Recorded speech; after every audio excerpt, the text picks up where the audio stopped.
Hi friends, welcome back to my channel Diya creations. ನಾನಿವತ್ತು ನಿಮಗೆ ಒಂದು ಹೊಸ ಥರದ ರೆಸಿಪಿನ ತೋರಿಸೋದಕ್ಕೆ ಬಂದಿದ್ದೀನಿ. ಇದು ನೋಡಿ, ಸೊಪ್ಪನ್ನ ಕೊಯ್ದು ತಂದಿದ್ದೀವಿ ನಾವು. ಇದು ಕೆರೆ ಕಡೆ ಬಿಡುತ್ತೆ ನಮ್ಮೂರ ಕಡೆ. ಇದು ಕೈಯಂಗನೆ ಸೊಪ್ಪು ಅಂತ ನಾವು ಕರಿತೀವಿ. ಇದನ್ನು ಎಲ್ಲರೂ ಒಂದೆಲ್ಗ ಅಂತ ಕರೀತಾರೆ. ಇದರಲ್ಲಿ 2 ವೆರೈಟೀಸ್ ಇದೆ ಒಂದೆಲ್ಗದಲ್ಲಿ. ಅದು ಇನ್ನೊಂದನ್ನು ನಾನು ಆಮೇಲೆ ಹಾಕ್ತೀನಿ ವಿಡಿಯೋ. ಇದನ್ನು ಈ ಥರ ಗೆಡ್ಡೆ ಇರುತ್ತಲ್ಲ, ಅದನ್ನು ಮಾತ್ರ ಸೋಸ್ಕೊಂಡು, ಈ ಬಳ್ಳಿ ಕೂಡ ನಾನು ಹಾಕ್ತೀನಿ. ಬಳ್ಳಿ ಕೂಡ ಹಾಕಬೇಕು, ಅದು ಒಳ್ಳೆಯದೇ. ಈ ಗೆಡ್ಡೆ ಮಾತ್ರ ಬೇರನ್ನು ತೆಗೆದುಬಿಟ್ಟು ಉಳಿದಿದ್ದೆಲ್ಲನೂ ತೆಗೆದು ನಾನು ಸೋಸ್ಕೊಳ್ತೀನಿ. ಕೆಲವರು ಬರೀ ಎಲೆ ಮಾತ್ರ ಹಾಕ್ತಾರೆ, ನಾವು ಎಲೆ ಮತ್ತು ಬಳ್ಳಿ ಕೂಡ ಹಾಕ್ತೀವಿ. ಈ ಗೆಡ್ಡೆ ಮಾತ್ರ ಸೋಸ್ಕೊಂಡು ಬಳ್ಳಿ ಕೂಡ ಸೇರಿಸಿ ಹಾಕ್ತಿದ್ದೀವಿ. ತುಂಬ ಒಳ್ಳೆಯದು. ಇದು ನೆನಪಿನ ಶಕ್ತಿ, ಬುದ್ಧಿಶಕ್ತಿನ ಹೆಚ್ಚಿಸುತ್ತೆ. ಇದು ಸೊಪ್ಪನ್ನ ತಿಂದರೆ ಇದು ಒಂದೆಲ್ಗ ಇನ್ನೊಂದು ಹೇಳೋದು. ಇದು ನೋಡಿ, ತುಂಬ ಅಗಲ ಇರುತ್ತೆ, ಹಾಗೆ ತುಂಬ ಗಟ್ಟಿ, ಸ್ವಲ್ಪ ಅದಕ್ಕಿಂತ ಇನ್ನೂ ಸ್ವಲ್ಪ ಗಟ್ಟಿ ಕೂಡ ಇರುತ್ತೆ. ಇದನ್ನೆಲ್ಲರೂ ಮನೆ ಹತ್ರ ಬೆಳೆಸ್ಕೊಂಡಿರ್ತಾರೆ. ಅದು ಎಲ್ರಿಗೂ ಮನೆ ಹತ್ರ ಸಿಗೋದಿಲ್ಲ, ಅದು ಕೆರೆ ಕಡೆ ಅಥವಾ ಹೊಲ್ದ ಹತ್ರ ಮಾತ್ರ ಸಿಗುತ್ತೆ. ಅದು ಡಿಫ್ರೆಂಟಾಗಿರುತ್ತೆ ನೋಡಿ. ಅದು ಮಧ್ಯದಲ್ಲಿ ಹೋಲ್ ಇರುತ್ತೆ, ಇದು ಹಾಗಿಲ್ಲ, ಫುಲ್ ರೌಂಡ್ ಥರ ಚಕ್ರದ ಥರ ಇರುತ್ತೆ. ಇದು ಸ್ವಲ್ಪ ಶೈನಿ ಆಗಿರುತ್ತೆ. ಅದು ಡಾರ್ಕ್ ಗ್ರೀನಲ್ಲಿ ಇರುತ್ತೆ, ಗೊತ್ತಾಗುತ್ತೆ ನೋಡಿದರೆ ನಿಮಗೆ. ಇಲ್ಲಿ ನಾನು ನೆಕ್ಸ್ಟು ಆ ಸೊಪ್ಪನ್ನ ಸೋಸಿದ್ನಲ್ಲ, ಇದಕ್ಕೆ ನೆನೆ ಹಾಕಿದ್ದೀನಿ. ಅದರಲ್ಲಿ ತುಂಬ ಮಣ್ಣಿರುತ್ತೆ, ಆ ಬೇರಲ್ಲೆಲ್ಲ ಮತ್ತು ಎಲೆಯಲ್ಲೆಲ್ಲ ಮಣ್ಣಿರುತ್ತೆ. ಅದನ್ನ ನೀಟಾಗಿ ಒಂದಿನ ತೊಳೆದು ತೆಗೆದಿಟ್ಕೊಬೇಡೋಣ. ಇಲ್ಲಿ ನೋಡಿ, ನಾನು ಮಸಾಲಾನ ರೆಡಿ ಮಾಡ್ಕೊಂಡಿದ್ದೀನಿ. ಇದು ಪಲಾವ್ ಎಲೆ, ಚಕ್ಕೆ, ಲವಂಗ ಮತ್ತು ಮರಾಠಿ ಮೊಗ್ಗು ಎಲ್ಲ ತೊಗೊಂಡಿದ್ದೀನಿ. ಮಸಾಲ ಐಟಮ್ಸು, ಹೂವು ತೊಗೊಂಡಿದ್ದೀನಿ.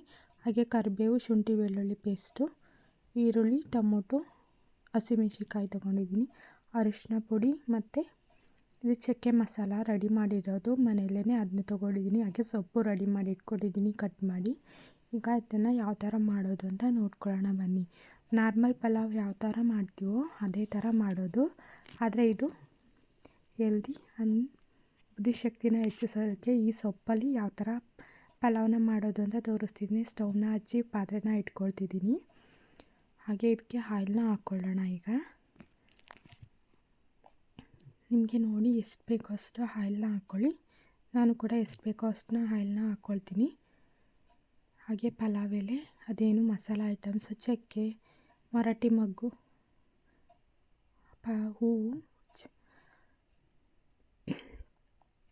ಎಲ್ಲನೂ ಹಾಕ್ಕೊಳ್ತೀನಿ. ಸಾಸಿವೆ ಕೂಡ ಹಾಕ್ಕೊಳ್ತೀನಿ ಸ್ವಲ್ಪ. ಅದನ್ನ ಮಿಕ್ಸ್ ಮಾಡಿಬಿಟ್ಟು ಅದು ಸ್ವಲ್ಪ ಬಿಸಿ ಆದಮೇಲೆ ಅದಕ್ಕೆ ನಾನು ಹಸಿಮೆಣ್ಸಿನ್ಕಾಯಿನ ಹಾಕ್ಕೊಳ್ತಿದ್ದೀನಿ. ಇದು ನೀರಲ್ಲಿ ತೊಳೆದಿದ್ದೆ, ಹಾಗಾಗಿ ಸ್ವಲ್ಪ ಆರ್ತಿದೆ. ಹಾಗೆ ಕರಿಬೇವು ಕೂಡ ಹಾಕ್ತಿದ್ದೀನಿ. ನಾನು ಫಸ್ಟೇ ಕರಿಬೇವು ಹಾಕೋದಿಲ್ಲ, ತುಂಬ ಜಾಸ್ತಿ ಸಿಡಿಯುತ್ತೆ ಅಂತ. ಫಸ್ಟು ಮೆಣಸಿನ್ಕಾಯಿ ಅಥವಾ ಈರುಳ್ಳಿ ಹಾಕಿ ಆಮೇಲೆ ಹಾಕ್ತೀನಿ. ಈಗ ಈರುಳ್ಳಿನ ಹಾಕ್ಕೊಳ್ತಿದ್ದೀನಿ. ಈರುಳ್ಳಿನ ಹಾಕಿಬಿಟ್ಟು ಅದನ್ನ ಮಿಕ್ಸ್ ಮಾಡಿ ಸ್ವಲ್ಪ ಬೇಯಲಿ. ಅದು ಸ್ವಲ್ಪ ಬ್ರೌನ್ ಕಲರ್ ಆಗಲಿ. ಈಗ ಇದು ಬೆಂದಿದೆ. ಇದಕ್ಕೆ ನಾನು ಶುಂಠಿ ಬೆಳ್ಳುಳ್ಳಿ ಪೇಸ್ಟ್ನ ಹಾಕ್ತಿದ್ದೀನಿ. ನಾನು ಫಸ್ಟೇ ಶುಂಠಿ ಬೆಳ್ಳುಳ್ಳಿ ಪೇಸ್ಟ್ನ ಹಾಕೋದಿಲ್ಲ. ಈರುಳ್ಳಿ ಜೊತೆ ಈರುಳ್ಳಿ ಬೆಂದಮೇಲೆ ಅದನ್ನ ಕೂಡ ಹಾಕ್ತೀನಿ. ಫಸ್ಟೇ ನಾನು ಎಣ್ಣೆಗೆ ಶುಂಠಿ ಬೆಳ್ಳುಳ್ಳಿ ಪೇಸ್ಟ್ನ ಹಾಕೋದಿಲ್ಲ, ಅದು ಬೆಂಡ್ ಥರ ಆಗಿಬಿಡುತ್ತೆ. ಅದಕ್ಕೋಸ್ಕರ ನಾನು ಲಾಸ್ಟಿಗೆ ಹಾಕ್ಕೊಳ್ತೀನಿ. ಈಗ ಟೊಮೊಟೊ ಕೂಡ ಹಾಕ್ತಿದ್ದೀನಿ. ನಾನು ಯಾವ ಥರ ಮಾಡ್ತೀನೋ ಆ ಥರ ಹೇಳ್ಕೊಡ್ತಿದ್ದೀನಿ. ನಾನೇನು ಶೆಫ್ ಅಲ್ಲ, ನನಗೆ ಬಂದಿರೋ ಥರ ಹೇಳ್ಕೊಡ್ತಿದ್ದೀನಿ. ನೀವು ಕೂಡ ಇಷ್ಟ ಆದರೆ ಸಪೋರ್ಟ್ ಮಾಡಿ, ಲೈಕ್ ಮಾಡಿ, ಸಬ್ಸ್ಕ್ರೈಬ್ ಮಾಡೋದನ್ನ ಮರಿಬೇಡಿ. ಈಗ ಉಪ್ಪನ್ನ ಹಾಕ್ಕೊಳ್ತಿದ್ದೀನಿ. ನನಗೆ ರುಚಿಗೆ ಎಷ್ಟು ಬೇಕೋ ಅಷ್ಟು ನೋಡಿ ಹಾಕ್ಕೊಳ್ತಿದ್ದೀನಿ. ನೀವು ಕೂಡ ಎಷ್ಟು ಬೇಕೋ ಅಷ್ಟು ನೋಡಿ ಹಾಕ್ಕೊಳ್ಳಿ. ಇದು ಟೇಸ್ಟ್ ಅಂತೂ ಸೂಪರಾಗಿರುತ್ತೆ. ಏನೂ ಹಾಕೋದೇ ಬೇಡ. ನೀವು ಸ್ವಲ್ಪ ಈರುಳ್ಳಿ, ಟೊಮೊಟೊ, ಮೆಣಸಿನ್ಕಾಯಿ ಇದನ್ನು ಹಾಕಿ ಈ ಸೊಪ್ಪು ಹಾಕಿ ಮಾಡಿದರೆ ಸಖತ್ತಾಗಿರುತ್ತೆ. ಅಷ್ಟು ಟೇಸ್ಟ್ ಕೊಡುತ್ತೆ. ಸ್ವಲ್ಪ ಕೈ ಅನಿಸುತ್ತೆ, ತುಂಬ ಕೈ ಆಗೋದಿಲ್ಲ, ಸ್ವಲ್ಪ ಅಷ್ಟೇ ಲೈಟಾಗಿ ಕೈ ಆಗುತ್ತೆ. ಜಾಸ್ತಿ ಹಾಕಿದರೆ, ಸ್ವಲ್ಪ ಹಾಕಿದರೆ ನೀವು ಕೈ ಅಂತ ಅನಿಸೋದೇ ಇಲ್ಲ. ಈ ಸೊಪ್ಪು ಕೈ ಇದ್ದೇ ಇರುತ್ತೆ. ಇದನ್ನು ನೀವು ಈಗ ನಾನು ಇದರಲ್ಲಿ ಅರ್ಧ ಕೆಜಿಯಷ್ಟು ಅಕ್ಕಿ ತಗೊಂಡಿದ್ದೀನಿ. ಈ ಬೌಲಲ್ಲಿ ನಾನು ತೊಳ್ಕೊಂಡು ತಂದಿದ್ದೆ. ಅರ್ಧ ಅಷ್ಟು ಬೌಲಲ್ಲಿ ಅಕ್ಕಿ ಇತ್ತು. ಅರ್ಧ ಕೆ ಜಿ ಕರೆಕ್ಟಾಗಿ ನಾನು ಅರ್ಧ ಕೆ ಜಿ ಅಕ್ಕಿನ ಹಾಕಿದ್ದೀನಿ. ಇನ್ನು ನೀಟಾಗಿ ಮಿಕ್ಸ್ ಮಾಡಿಬಿಟ್ಟು ಸ್ವಲ್ಪ ಬೇಯಲಿ. ನಾನು ನೀರು ಹಾಕೋದಕ್ಕಿಂತ ಮುಂಚೆ ಅಕ್ಕಿನ ಹಾಕಿ ಸ್ವಲ್ಪ ಹೊತ್ತು ಬೇಯಿಸಿ ಆನಂತರ ನೀರನ್ನ ಹಾಕ್ತೀನಿ.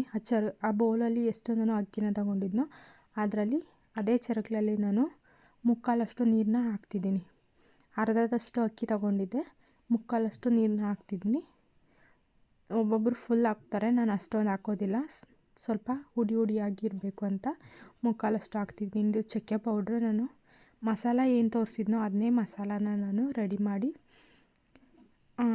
ಮನೇಲೇ ರೆಡಿ ಮಾಡಿ ಇಟ್ಕೊಂಡಿರೋದು. ನಾವು ಎಲ್ಲದಕ್ಕೂ ಅದನ್ನೇ ಯೂಸ್ ಮಾಡ್ತೀವಿ. ಬಿರಿಯಾನಿ, ಪಲಾವ್ ಮಾಡೋದಿದ್ರೆ, ಆದರೆ ಚಿಕನ್ ಸಾಂಬಾರು ಅದು ಎಲ್ಲದಕ್ಕೂ ಕೂಡ ಇದನ್ನು ಯೂಸ್ ಮಾಡ್ಕೋಬೋದು. ತುಂಬ ಚೆನ್ನಾಗಿರುತ್ತೆ ಮನೇಲೇ ರೆಡಿ ಮಾಡಿರೋದ್ರಿಂದ. ಬೇಕಿದ್ದರೆ ಅದು ಕೂಡ ಒಂದು ವಿಡಿಯೋ ಮಾಡಿ ಹಾಕ್ತೀನಿ ನಾನು ಫ್ರೀಯಾಗಿದ್ದಾಗ. ಈಗ ಇದು ಕುದಿ ಬಂದಮೇಲೆ ಒಂದು ಮುಸುಕನ್ನ ಹಾಕಿ ಈ 2 ವಿಷಲ್ನ ಹಾಕಿಸ್ಬೇಕು.